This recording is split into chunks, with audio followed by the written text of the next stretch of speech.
प्रेम से बोलो सियावर रामचंद्र की जय, उमापति महादेव की जय, पवन सुत हनुमान की जय, गोस्वामी तुलसीदास जी की जय, अपने अपने गुरु गोविंद की जय, छत्तीसगढ़ मानस संगठन की जय। आज मैं आप लोगों से एक चर्चा करने जा रहा हूँ। चर्चा का विषय है, हास्यास्पद है। अब कुछ विरोधी संगठन जो स्वयं को हमारे विरोधी मानते हैं, उनका कहना है कि इतने सारे लोगों को पंजीकृत तो कर लिए हैं, 2500 मंडलियों को, क्या सबको वो मंच दे पाएंगे? तो इसके सफाई में मैं ये कहना चाहूँगा कि मैंने कभी ये नहीं कहा कि जो हमारे साथ पंजीकृत हो रहे हैं उन्हें हम मंच देंगे। ये हमने कभी नहीं कहा है, कहीं पर भी नहीं कहा है। लेकिन जो आयोजन में जो परेशानियाँ होती है, जिन समस्याओं का आप सामना करते हैं, उन समस्याओं को दूर करने का प्रयास हम मिलकर करेंगे। जहाँ तक नशा या भ्रष्टाचार या जहाँ पर भाई भतीजावाद या जहाँ पर भेदभाव, बहुत कुछ जो कमियां हैं इस क्षेत्र में, उसको हम सब मिलकर के एक ऐसी नीति बनाए हैं, उन नीति को हम लागू करेंगे और लागू करने के बाद जो परेशानी है उन परेशानियों को दूर करने के लिए हम संकल्पित हैं। इसमें भी आपके सहयोग की अपेक्षा है। इतना बड़ा संगठन है तो कहीं ना कहीं असंतोष की भावना होगी। जैसे कोई जिला में हमने किसी को अध्यक्ष बना दिया, उस जिले के लोग उसको पसंद नहीं करते होंगे, वहाँ व्यक्तिगत दुश्मनी हो सकती है, गुटबाजी का सामना करना पड़ सकता है। तो अगर हम उनके पक्ष में बात करेंगे, चाहे वो बात न्याय संगत ही क्यों ना हो, तो जिनके पक्ष में बात नहीं होगी वो लोग विरोध करेंगे। तो ये सब कुछ चलता रहेगा।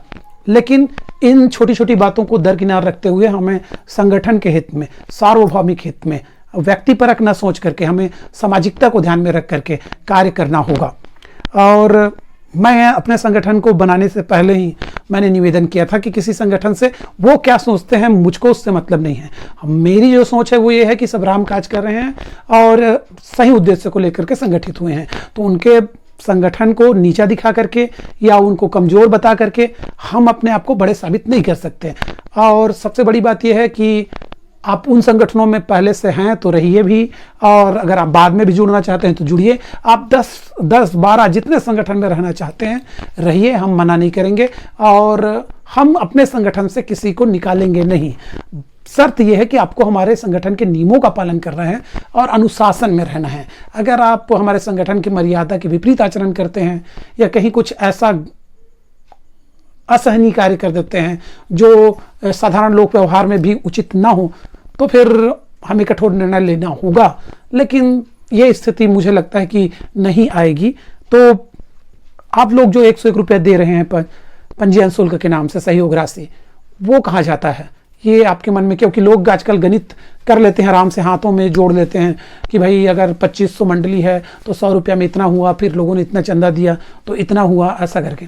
तो 1,20,000 तो कम से कम पत्रिका में खर्च है, और उसके बाद बहुत सारे पंजीयन प्रमाण पत्र, लेटर पेड, और उसके बाद बहुत सारे और प्रमाण पत्र, चुनाव जीतने के बाद वाला प्रमाण पत्र, परिचय पत्र, गले में लटकाने की ये तख्ती, सब पदाधिकारियों का वो फ्लैक्स, बहुत सारे कार्य हमने किए हैं, कई सील और इतने सारे स्टेशनरी, और सभी जिला में हमने दौरा किया है। तो गाड़ी का किराया और सभी जिला के कार्यक्रम में हम लगभग 8-10 जिलों में हम शामिल हो चुके हैं। 8-10 जिलों की योजना हमारे पास है। तो पैसा कहाँ जा रहा है? एक पैसा आपका फालतू या व्यर्थ खर्च नहीं हो रहा है। 100 रुपये में हमने वो सब कर दिखाया जो लोग हजारों रुपये लेकर के नहीं किए हैं।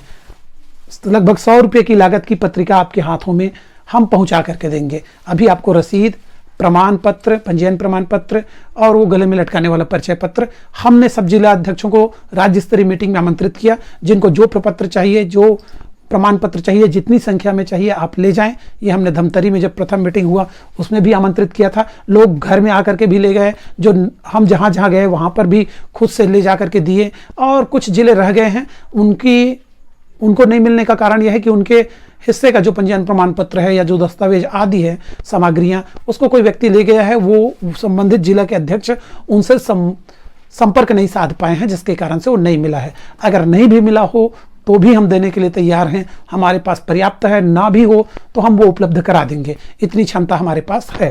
तो पत्रिका प्रकाशन में खर्च होता है, आपका जो पैसा है। वार्षिक आयोजन तो इस साल कोरोना के कारण हम नहीं कर पाए, और वार्षिक आयोजन का समय मई और जून है, जो हमने बायलाज में अंकित किया है, तो वो समय अभी आने को है। तो प्रथम साल में ही हम ये आयोजन करेंगे, चाहे कोरोना हो या ना हो। और बहुत सारे ऑनलाइन कार्यक्रम हो रहे हैं, उनके लिए लगभग 51 व्याख्याकारों को हम सम्मानित करेंगे, 36 भजन गायकों को सम्मानित करेंगे, 36 छत्तीसगढ़ के उद्घोषकों को हम सम्मानित करेंगे, और 12 निर्णायक जो आकलनकर्ता दल में शामिल हैं उनको हम सम्मानित करेंगे।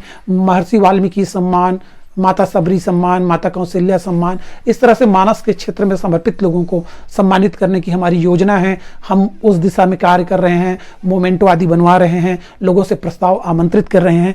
तो स्टेशनरी का खर्च भी बहुत अधिक खर्च है, और उसके अलावा आप देखेंगे तो गाड़ी में जो किराया लगता है आने जाने में, वो बहुत अधिक खर्च वहाँ पे होता है। पैसा आपकी समस्याओं को हम समाधान कर रहे हैं लगातार।